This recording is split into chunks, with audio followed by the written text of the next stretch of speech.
escritor e teólogo Frei Beto é o convidado de hoje no Sempre um Papo. Frei Beto comenta seus 2 últimos livros, 13 Contos Diabólicos e um Angélico e Saborosa Viagem pelo Brasil. Em 13 contos, Frei Beto traz uma reflexão sobre sentimentos como inveja, ganância e egoísmo. Já em Saborosa Viagem pelo Brasil, escrito em parceria com sua mãe, Maria Estela Libânio Cristo, o autor apresenta o Brasil ao público infanto-juvenil, através da culinária e seus ricos sabores. Assista agora ao programa Sempre um Papo, com Frei Beto. Bem, boa noite. Vamos dar início a mais uma edição do projeto Sempre um Papo, uma realização conjunta da Caixa e do Jornal Correio Brasiliense. Hoje a gente tem a alegria de trazer o teólogo Frei Beto para lançar 2 livros, 13 Contos Diabólicos e um Angélico, publicado pela Planeta, e a Saborosa Viagem pelo Brasil, publicada pela Mercúrio Jovem. Esse programa está sendo gravado pela Radiobras, TV Câmara e pela Rádio Câmara, e normalmente vai ao ar aos sábados às 17 horas.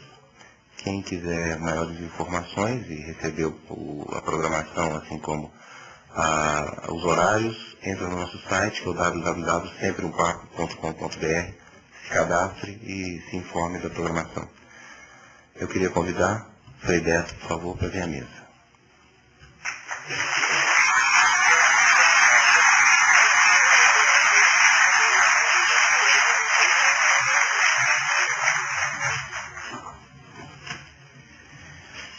Beto vai fazer uma palestra de aproximadamente 6 horas. Quem sobreviver logo depois dança lá embaixo.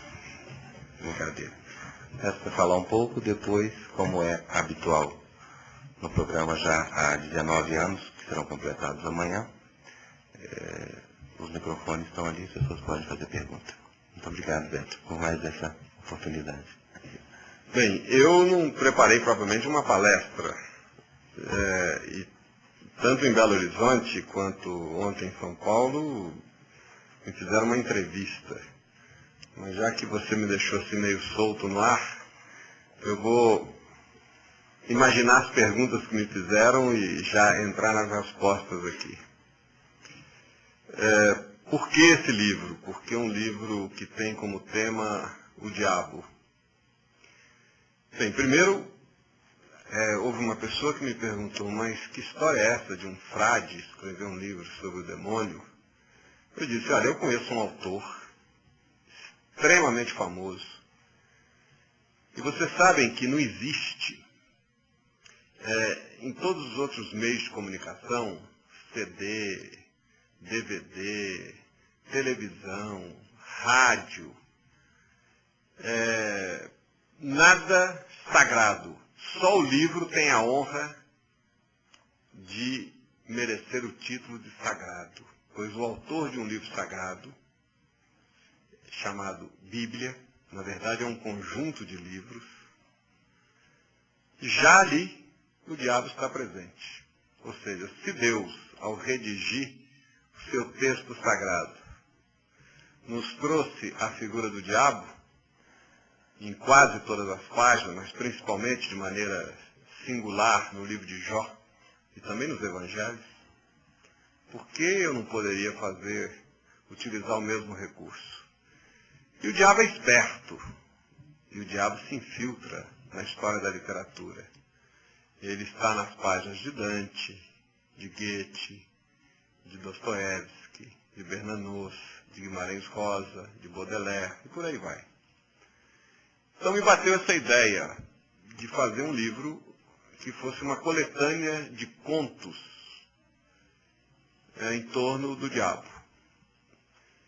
E acabei fazendo 14 contos. Um deles, o último, que é Angélico. Os outros 13. O número 13 é um número que dá sorte no Brasil, né? Mas em outros países dá muito azar. Tanto que nos Estados Unidos os prédios passam do 12º para o 14º andar. Não existe o 13º andar. Tamanha superstição.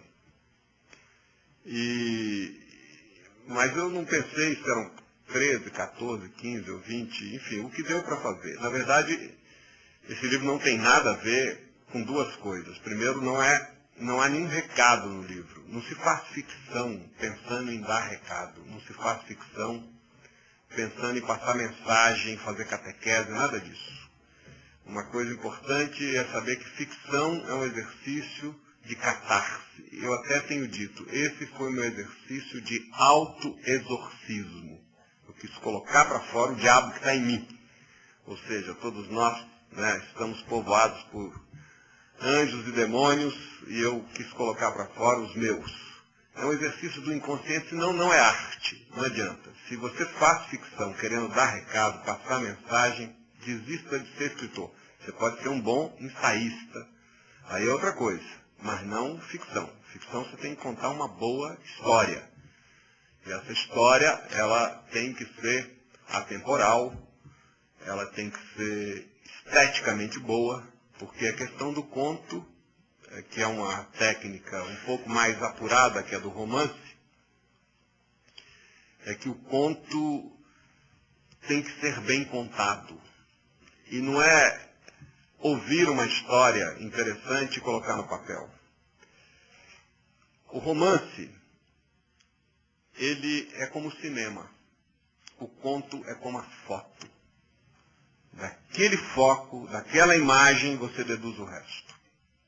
O cinema não. O cinema tem todo o desenrolar, toda uma ambientação. O conto é como olhar pelo buraco da fechadura. Você vê um detalhe, mas o detalhe que você vê, você já apreende o resto. Outra comparação, o romance é uma luta que a gente ganha por pontos. No conto, ou a gente vence por nocaute no primeiro round, ou desiste de ser contista. Porque o segredo do conto é agarrar o leitor no primeiro parágrafo. O leitor tem que se sentir mordido pelo conto no primeiro parágrafo. E de tal maneira que ele nem se dá conta da existência do narrador. No romance a gente sente a presença do narrador, não do autor, do narrador. O conto bem escrito, eu não sou juiz da minha própria obra, né? Vocês dirão, mas eu sei que o conto bem escrito é aquele em que você esquece, inclusive, do narrador. De certa maneira, o conto fala a partir dele e não através dele. Essa é a diferença. O conto não tem adornos, não tem adereços, não tem entremeios. É uma tela na parede sem moldura. Não dá para fazer conto com entremeios e curvas e ambientações, etc. Porque senão ele perde o grande segredo dele, que é você contar numa história várias histórias.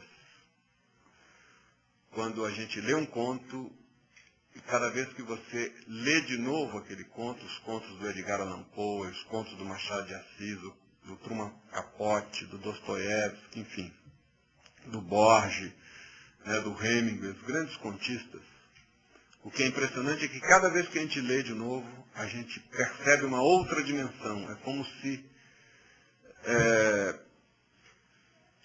o conto fosse uma pedra preciosa, cujo brilho é muito maior do que a própria pedra. E esse brilho, de acordo com a posição do sol, eu diria, de acordo com a posição dos olhos, ele se modifica, ele se irradia de uma maneira diferente para a gente. Eu escrevi esses contos nos últimos 5 anos. 2 foram escritos nos anos 70. Um conto chamado Egg, né? Egg, enfim, todas as palavras. Não tem nenhuma palavra gratuita, não tem nenhum nome gratuito no conto. Né? Egg em inglês é ovo, mas também lembra ego. É um conto sobre